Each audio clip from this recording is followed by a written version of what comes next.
ومن يضلل فلا هادي له وأشهد أن لا إله إلا الله وحده لا شريك له وأشهد أن محمدا عبده ورسوله. أما بعد فإن خير الحديث كتاب الله وخير الهدي هدي محمد صلى الله عليه وسلم وشر الأمور محدثاتها وكل محدثة بدعة وكل بدعة ضلالة وكل ضلالة في النار.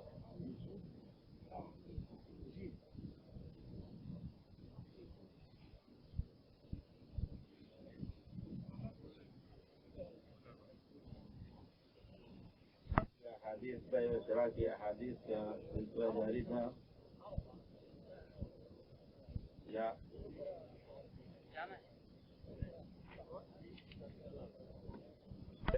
شرع ایک ایسی چیز ہے جس سے آدمی مستغنی نہیں ہو سکتا ہے. نبی کریم صلی اللہ علیہ وسلم نے خود بے و شرع کیا ہے اور یہ ایک گویا اللہ کی حکمت ہے کہ آدمیوں کو مجبور کر دیا ہے کہ ایک دوسرے کے لیے کام کریں.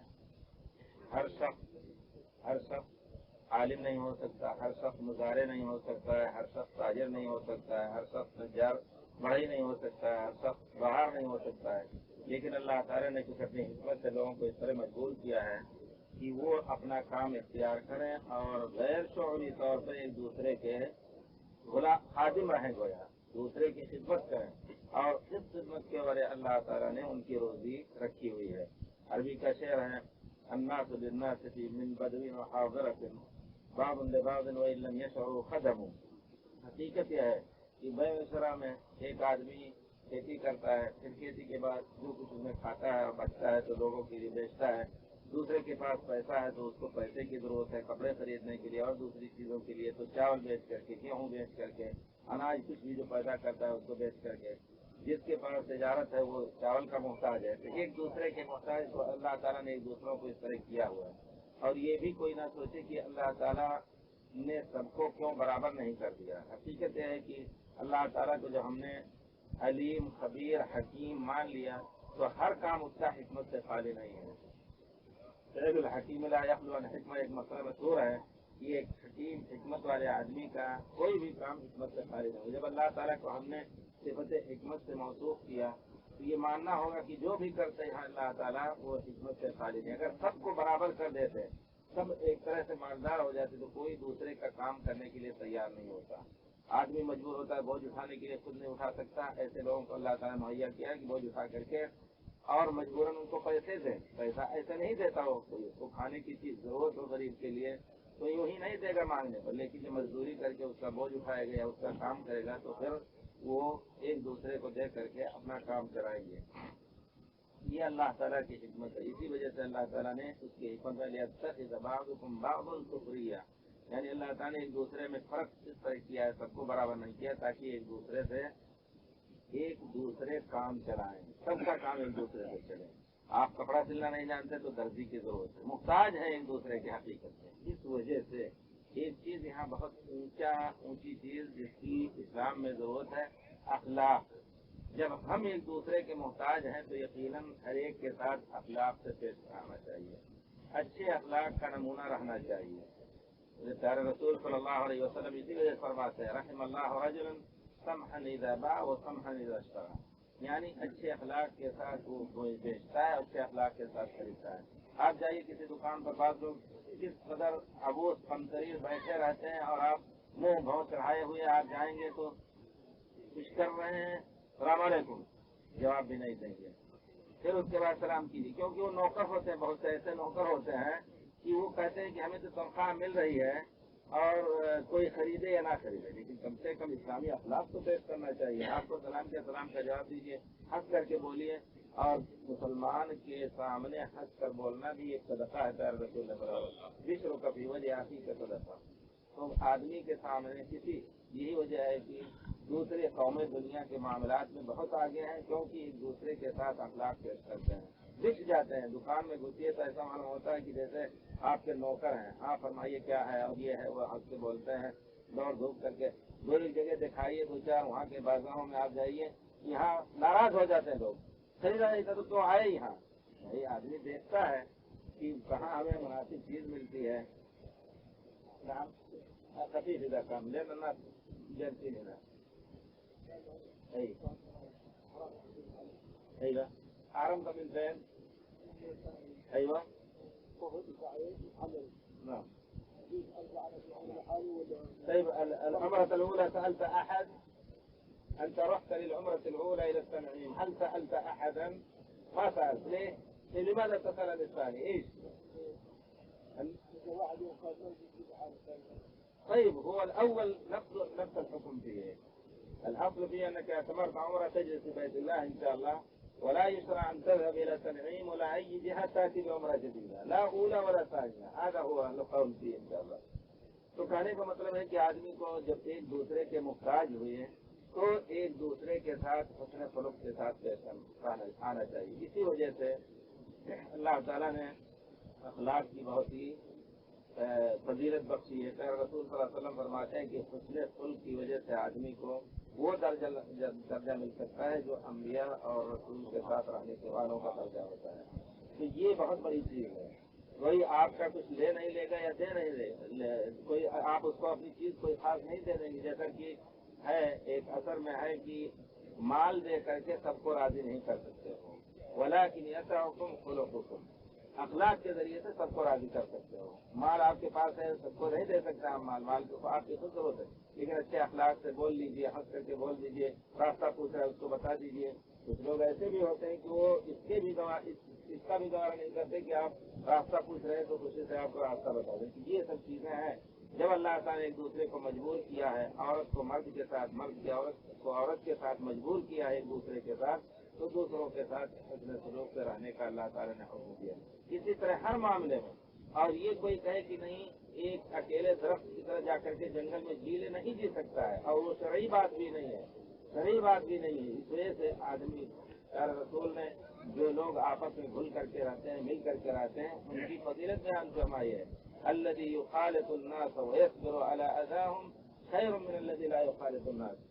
جو آدمی لوگوں کے ساتھ مل کر کے رہتا ہے اور ان کی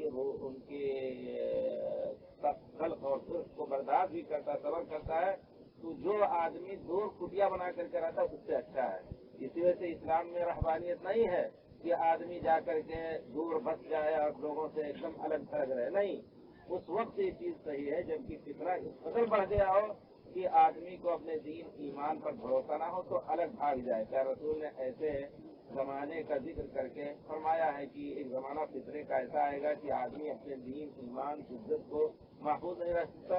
اس حالت میں سب سے اچھا آدمی وہ ہوگا جو چند بکریاں، وہ بھی ایک چیز ہے، دیکھیے اسباب رزق لے کر کے جا رہا ہے، چند بکریاں لے کے جا رہا ہے، پہاڑ کی کسی کھو میں بس رہا ہے، وہاں اذان دیتا ہے، نماز پڑھتا ہے، اللہ کا ذکر کرتا ہے، اپنی روزی کماتا ہے. تو وہ ایک خاص حالت ہے. لیکن عام حالات میں آپس میں آدمی کو اللہ تعالیٰ نے یعنی ایسا بنایا ہے کہ وہ تنہا رہ ہی نہیں سکتا، گھبرا جائے گا. اتنی جنت میں حضرت آدم علیہ السلام بھی اکیلے نہ رہ سکے تو حضرت حوا علیہ السلام پیدا کی پھر اس کے بعد. تو کہنے کا مطلب ہے کہ اللہ تعالیٰ نے جب ایک دوسروں کو ہر طرح سے مجبور کیا ہے بے شرع میں اور دوسرے معاملات میں. آپ کا بچہ ہے، استاد اس کو پڑھائے گا، استاد کے ساتھ آپ کو اچھے سلوک کرنے چاہیے، استاد کو چاہیے کہ بچوں کے ساتھ اچھے اخلاق پیش کرے. اس وجہ سے ان تمام معاملات میں اخلاق کی بڑی اہمیت ہے اور اسی میں آدمی کے اخلاق کا پتہ چلتا ہے. جیسا کہ گواہی وغیرہ لینی ہے تو آدمی گواہی لے کر جائے گا تو قاضی پوچھیں گے کیسے جانتے ہو اس کو؟ ایسے سڑک سے پکڑ کر لے آئے، نہیں جانتے کہ چور ہے، آدمی ڈاکو ہے اور کچھ ہے، اور کہا دو کہ نہیں یہ اچھا آدمی ہے تو غلط ہوا. ما شہیدنا الا بما علمنا، جان بوجھ کر کے جو چیز جانتے ہیں اپنے طور پر اس کی گواہی دینی ہے آپ کو.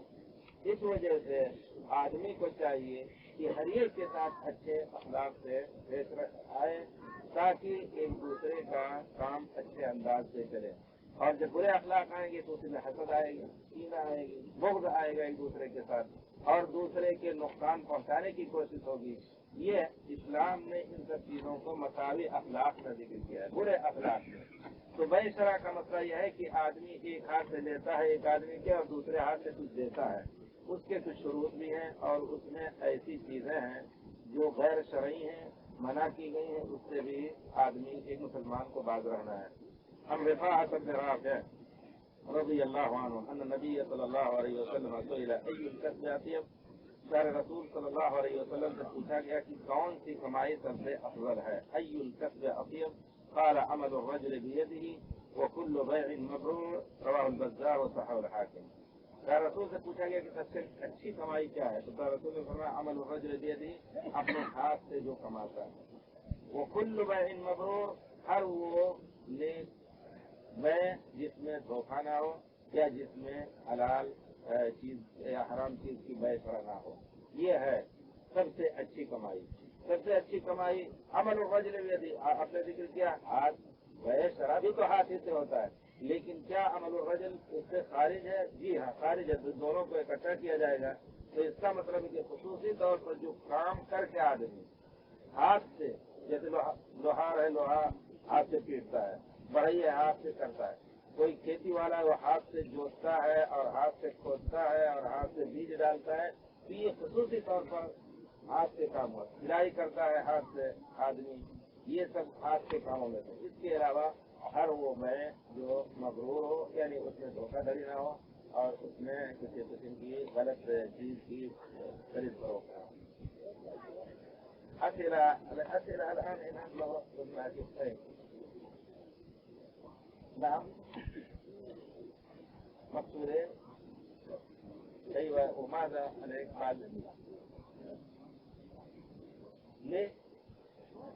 يعني أنت اعتمرت وفي رجلك كسر وفي يدك كسر، اعتمارك وأنت مكسور هل عليك دم؟ أخرج الدم من أول منك، ما يكلف الله دم عليك، ولكن ما عليك دم. في هذه الحالة لو اعتمرت أو حججت ليس عليك إن شاء الله أي دم، بل قد يكون أجرك على قدر تعبك إن شاء الله أكثر. نعم. وعن جابر بن عبد الله رضي الله عنهما أن رسول الله صلى الله عليه وسلم أنه سمع رسول الله صلى الله عليه وسلم يقول عام الفتح وهو بمكة إن الله ورسوله حرم بيع الخمر والمیتۃ والخنزیر والاسنام۔ حضرت جابر رضی اللہ تعالیٰ عنہ کہتے ہیں کہ جس سال مکہ فتح ہوا اس وقت پیارے رسول کو میں نے یہ کہتے سنا مکے میں، ان اللہ ورسولہ حرم بیع الخمر، اللہ اور رسول نے الخمر شراب کے بیچنے کو منع کیا ہے، والمیتہ کسی طرح مردہ چیز کو، مردہ جانور کو، اور خنزیر کو زندہ ہو یا مردہ، کسی طرح صنم جو پوجا جاتا ہے کسی بھی قسم کا ہو، سونے کا ہو، پتھر کا ہو، چاندی کا ہو، اس کے بیچنے خرید فروخت سے پیارے رسول نے، اللہ نے اور پیارے رسول نے منع فرمایا۔ اس کا مطلب یہ ہے کہ بیع مبرور جس میں شرط ہے، جس کی شرط ہے بیع مبرور ہونے کی، اس میں حرام چیز کی بیع شرع نہ ہو، یہ چیزیں حرام ہیں، جو چیز بھی حرام ہے اس کا بیچنا صحیح نہیں ہے۔ لیکن بعض چیزیں ایسی حرام کا مطلب یہ ہے کہ جس کا استعمال مسلمانوں کے یہاں جائز ہے، مطلب شراب کی کوئی حیثیت نہیں اسلامی دنیا میں۔ اسی طرح خنزیر یا سور اور بتوں کی کوئی حیثیت نہیں شریعت۔ اگر بت سونے کا ہے تو اس کو آپ توڑ کر کے سونا کی حیثیت سے بیچ سکتے ہیں، لیکن جس طرح وہ بت بنا ہوا ہے اس کا چہرہ، اس کی ناک، اس کی آنکھ، اس طرح بیچنا جائز ہے، کیونکہ آپ گویا ایک غلط کام پر مدد کر رہے ہیں۔ لیکن اگر سونے کا ہے تو اس کو ضائع کرنے کا بھی حق نہیں ہے، کیونکہ یہ مال ہے، اللہ تعالیٰ فرماتے ہیں اپنے مال کو ضائع نہ کرو، نہا رسول اللہ ذات المال، اس کو آپ توڑ کر کے سونا وزن کر کے بیچیے۔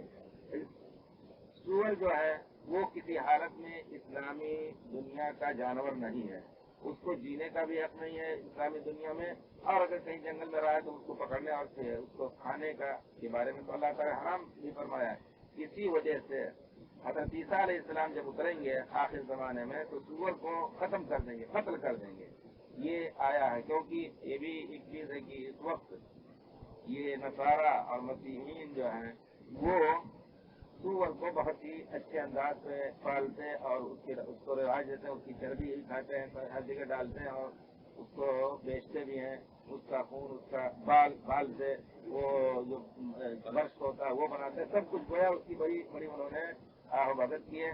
لیکن حضرت عیسیٰ علیہ السلام جب قیامت کے قریب آئیں گے تو جس طرح اور دوسرے ادیان کے لوگوں کو مسلمان اسلام میں داخل ہونے کی تلقین کریں گے، اسی طرح نصارہ کے سوروں کو بھی وہ قتل کریں گے، حالانکہ وہ حضرت عیسیٰ علیہ السلام ہی کے مقتدی اپنے کو کہتے ہیں۔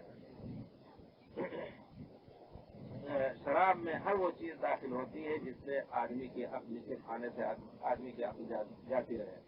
جہاں جنگل کا کوئی پتا ہے غلطی سے اگر کھا لیا اور اس سے آدمی کی عقل یعنی بے ہوش ہو گیا، جس کو مخدر بھی کہتے ہیں، یا یہ کہ بے ہوش پورے طور پر نہیں ہوا لیکن عقل جو درست نہیں رہی، تو وہ بھی اسی کے حکم میں داخل ہے. غلطی سے کھا لیا، اللہ معاف کرے، پھر آئندہ اس کو نہیں کھانا ہے. اس وجہ سے اس میں کسی قسم کا استعمال ایسی چیز کا، چاہے وہ اس کو جلا کر کے سگریٹ کی شکل میں یا دھونی کی شکل میں کھائے پیے، یہ سب جس کو حشیش کہا جاتا ہے، یا تمباکو اگر اس طرح کا ہے جو جس سے آدمی مست ہو جاتا ہے یا چکرا جاتا ہے، یہ سب چیزیں جس کو تفسیر کہتے ہیں اس خمر کی شکل میں آتے ہیں. پیارے رسول صلی اللہ علیہ وسلم نے فرمایا الخمر ما خامر تعریف ہے. الخمر یہ عربی کی تعریف ہے، اور اسی طرح پیارے رسول نے فرمایا ہے کہ شراب وہ ہے جس سے عقل ڈھک جائے، یعنی عقل صحیح نہ رہے، درست نہ رہ جائے، آدمی بے ہوش ہو جائے، پورے طور پر گر پڑے، یا یہ کہ ہوش ہو لیکن یہ چلتا پھرتا ہو، لیکن عقل جو ہے بے عقلی میں بدل جائے کہ یہ نہ جان سکے کہ یہ غلط ہے یا صحیح ہے. جیسا کہ بعض روایت میں آیا ہے، نبی کریم صلی اللہ علیہ وسلم نے فرمایا کہ پرانے زمانے میں ایک بہت بزرگ، بہت ہی یہود و نصارہ میں سے کسی کا کوئی راہب تھا، عالم تھا، اس کو ایک عورت کو گمراہ کر عورت کو بھیجا کہ اس شخص کو گمراہ کرو لوگوں نے، کیونکہ وہ لوگوں کو تلقین کرتا تھا برائیاں چھوڑو. آخر آ کر کے رات میں وہ اس کے کنیسے میں گھس کر کے اور آ کر کے اپنے کو پیش کیا، کہا یہ دیکھو میرا بچہ ہے، یا تو اس کو قتل کر ڈالو یا میرے ساتھ کام کرو یا یہ شراب پی لو. سبحان اللہ. اور باہر لوگ کھڑے ہوئے تھے کہ اگر تم ایسا نہیں کرو تو تم کو قتل کر دیا جائے گا. سبحان اللہ. اس نے سوچا کہ بچے کا قتل یہ بھی گناہ ہے، اور عورت کے ساتھ زنا کرو یہ بھی گناہ کی چیز ہے، اور شراب پینا بھی گناہ کی چیز ہے، لیکن شراب چونکہ ہماری ذات کے ساتھ خاص ہے، اللہ تعالیٰ معاف کریں گے شراب پی لیں. شراب جب پی لیا تو عقل چلی گئی، بچے کو بھی قتل کیا اور اس کے ساتھ زنا بھی کیا، تینوں گناہ کر دیا. اس وجہ سے اس کا نام ام الخبائث رکھا گیا، تمام برائیوں کی جڑ، تمام برائیوں کی ماں. حقیقت ہے کہ شراب اسلامی دنیا کی پینے کی چیز یا اس میں رہنے کی چیز نہیں ہے. پیارے رسول صلی اللہ علیہ وسلم نے شراب کو بنانے والے، شراب کو نچوڑنے والے، شراب کو محفوظ رکھنے والے اور شراب کو اٹھا کر کے دوسرے کو دینے والے اور پینے والے سب پر لعنت بھیجی ہے. اللہ کی رحمت سے دوری کی دعا کی ہے پیارے رسول نے ایسے کرتے، کیونکہ یہ حقیقت میں تمام برائیوں کی جڑ ہے. اس وجہ سے آدمی کو شراب کے بارے میں بھی نہیں کرنی چاہیے، ایسی چیز جو جس میں شراب ہو، تھوڑی ہو، اس کا پینا بھی جائز نہیں ہے. یہ بھی ایک مسئلہ ہے، زیادہ ہو اور تھوڑی ہو. بعض مذاہب میں غلطی یہ کی گئی ہے کہ اس میں کہا جاتا ہے کہ نہیں شراب کی ایک خاص تعریف ہوئی، حالانکہ وہ عرب کی تعریف نہیں تھی. عربی میں اس کی تعریف یہ کہ جو بھی دماغ پر اور دل پر مؤثر ہو وہ شراب ہے، چاہے وہ گیہوں سے بنی ہو، چاہے وہ کسی بھی چیز سے بنی ہو، کسی گھاس سے بنی ہو، لیکن اگر وہ آدمی کو مست کر رہی ہے پینے کے بعد تو وہ شراب ہے. الخمر ما خمر، یہی تھا عربوں کی یہاں. حضرت عمر رضی اللہ تعالیٰ عنہ فرماتے ہیں کہ شراب کی حرمت جب نازل ہوئی تو مدینے میں سوائے کھجور کے شراب کے اور کوئی شراب نہیں تھی. دیکھیے، لیکن امام ابو حنیفہ رحمۃ اللہ علیہ کی طرف منسوب یہ بات ہے کہ انگوری کھجور جس کو کہتے ہیں انگوری شراب، یعنی صرف انگور کا بنا ہوا شراب، وہی اصل حقیقت ہے شراب کی. یعنی اس میں سے تھوڑا ہو، 10 گرام ہو، 25 گرام ہو، آدمی پی کر کے مست نہیں ہو رہا ہے تب بھی وہ حرام ہے. لیکن اس کے علاوہ اگر کھجور کی بنی ہے، گیہوں کی بنی ہے، جو کی بنی ہے اور کسی چیز کی بنی ہے تو اس میں اس مقدار تک پینا جائز ہے جب تک کہ آدمی کو مست نہ کرے. یعنی اگر آدھا کلو پینے کے بعد، 200 گرام پینے کے بعد، 250 پینے کے بعد آدمی کا دماغ جاتا رہتا ہے، اور اگر 50 گرام یا 100 گرام پیتا ہے تو نہیں اس پر اثر ہوتا ہے، 50 اور 100 گرام جائز ہے. یہ فتویٰ یا یہ مسئلہ اگرچہ اس سے دفاع کیا جاتا ہے، یقیناً بہت گمراہی کا مسئلہ ہے. پیارے رسول نے فرمایا ہے کہ شراب تھوڑی ہو یا زیادہ ہو وہ حرام ہے. سبحان اللہ. جو تھوڑی ہو اتنی واضح حدیث ہے اس مسئلے کو دیکھ کر کے ائمہ نے خاص کتابیں لکھی. امام احمد بن حنبل کی ایک کتاب ہے الاشربہ کے نام سے. امام نسائی نے اپنی کتاب میں خاص طور پہ سنن نسائی میں کتاب الاشربہ کو اور خاص طور پہ وہ احادیث جس میں شراب کا ذکر ہے ان میں ان تمام احادیث کو بڑے ہی وقت کے ساتھ نقل کیے. لیکن یہ کہا جاتا ہے کہ امام صاحب نے اتنا جائز کہا. انگوری شراب جو انگور سے بنی ہوئی شراب اس کو کہتے ہیں کہ تھوڑا پیو یا زیادہ پیو وہ حرام ہے. لیکن دوسری چیز کا بنا ہوا مٹی بنی ہوئی کہتے ہیں کہ القدر المسکر یعنی جس مقدار میں آدمی کے دماغ پر اثر آئے وہ مقدار حرام ہے. اگر 100 گرام پینے سے اس کا دماغ جاتا رہتا ہے 50 گرام اور 50 گرام پینے سے نہیں جاتا ہے 50 گرام پینا جائز ہے.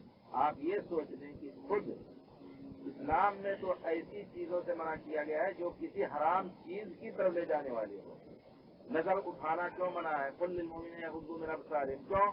کیونکہ وہ دوسری چیز کی طرف برے نظر زنا کی طرف لے جانے والی ہے. اسی طرح اللہ تعالیٰ فرماتے ہیں تلک حدود اللہ فلا تقربوها. یہ اللہ کے حدود ہیں اس کے قریب تک نہ جاؤ. اس میں داخل ہونا تو بڑا گناہ ہے لیکن اس کے قریب تک نہ جاؤ کیونکہ اللہ جیسے کہتے ہیں کہ اللہ تعالیٰ نے بھی اپنے خاص رتبے کو محفوظ کر رکھا. اس کے قریب چراؤ نہیں.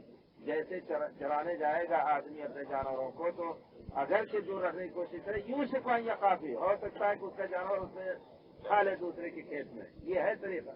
اسی طرح اللہ تعالیٰ نے منع فرمایا کہ اس کے قریب تک نہ جاؤ. اب اگر کسی کو اجازت دے دی جائے کہ نہیں انگور کھجور کی بنی ہوئی شراب 1 کلو پیو گے تب جا کر کے دماغ خراب ہوگا, آدھا کلو پیو تو کوئی حرج نہیں. اب اگر گھر میں وہ رکھے ہیں کہاں تک وہ پرہیز کر سکتا ہے؟ آئندہ بڑھاتا جائے گا مقدار بڑھاتا جائے گا ہو سکتا ہے اس میں پڑ جائے. یعنی ایک عام اسلام کی تعلیم بھی تو دیکھنی چاہیے نا.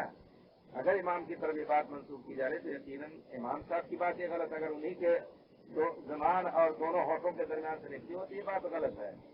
اور اگر منسوخ ہے تو اللہ تعالیٰ امام صاحب کو اللہ تعالیٰ جزائے خیر دے کہ لوگوں نے ظلمن ان کی طرف منسوخ کیا ہے. لیکن یہ مسئلہ پورے طور پر غلط ہے اور یہ چیز رہی ہے حقیقت اس کو لے کر کے جیسے کہ بتاتے ہیں لوگ کہ خلفاء اسلام میں لوگ شرابوں میں دھت رہا کرتے تھے.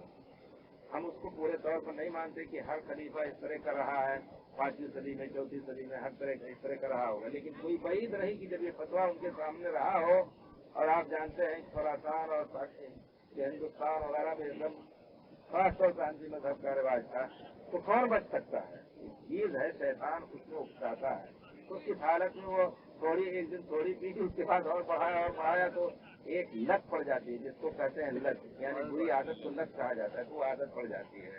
تو اس طرح ہوں گے کوئی مشکل نہیں ہے.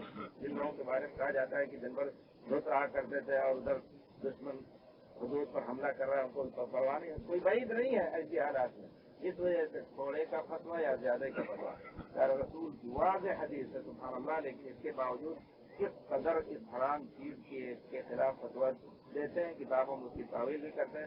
رسول فرماتے ہیں ماں اکثر قلیل ہو کثیر ہو ماں کوئی چیز بھی ہو. یہ نہیں کہ انگور کی بنی ہو یا گیہوں کی بنی ہو یا جو کی بنی ہو. نہیں. یہاں تک کہ حضرت عائشہ رضی اللہ تعالیٰ عنہا سے ایک روایت ہے کسی عورت نے پوچھا کہ یہ شراب کے بارے میں جو گھڑے تھے پرانے زمانے میں سبز اور یہ اور وہ ان گھروں کی کیا کیفیت ہے؟ کہتی ہیں کہ ان کو توڑ کے پھینک دینا ہے. اس کے لکڑی میں ہے. اس کے بعد پھر پوچھا کہ شراب کس چیز کی شراب حرام ہے تو حضرت عائشہ فرماتی ہیں وَلَوْ أَسْكَرَكُنَّ مَا وَحُبِّكُنَّ فَلَا تَشْرَبْنَهُ. یعنی دیکھیے اتنی واضح بات ہے. حضرت عائشہ کہتی ہیں وَلَوْ أَسْكَرَكُنَّ مَا وَحُبِّكُنَّ. حب کہتے ہیں یہ گھڑے کو اور کرامہ کہتے ہیں اس کے ڈھکن کو. یہ عربی کا ہوا ہے حب کرامہ. یہ نہیں حب جیسے حب کہتے ہیں حب محبت میں بھی آتا ہے محبت کے معنی. اور حب کہتے ہیں اس گھڑے کو جو اس کے پیدا بڑا ہو اور اس کا پیٹ بڑا ہو پھر جا کر کے منہ اس کا تنگ ہو جاتا ہے. اس کو حب کہتے ہیں. اور اس کے اوپر جو ڈھکن رکھا جاتا ہے اس کو کرامہ کہتے ہیں. حضرت عائشہ کہتی ہیں وَلَوْ أَسْكَرَكُنَّ مَا وَحُبِّكُنَّ فَلَا تَشْرَبْنَهُ. رات میں پانی بھرا اس میں گھڑے میں صبح اٹھے تو اس میں سکر آ گیا اس کے پینے سے مستی آ رہی ہے تو پھر اس کو پھینک دو. یقین ہے کہ یہ پانی رکھا تھا لیکن کسی وجہ سے ہو گیا تب بھی اس کو نہ پیو. تو کس معنی میں یہ جرات کی جاتی ہے فتویٰ دیا جاتا ہے کہ نہیں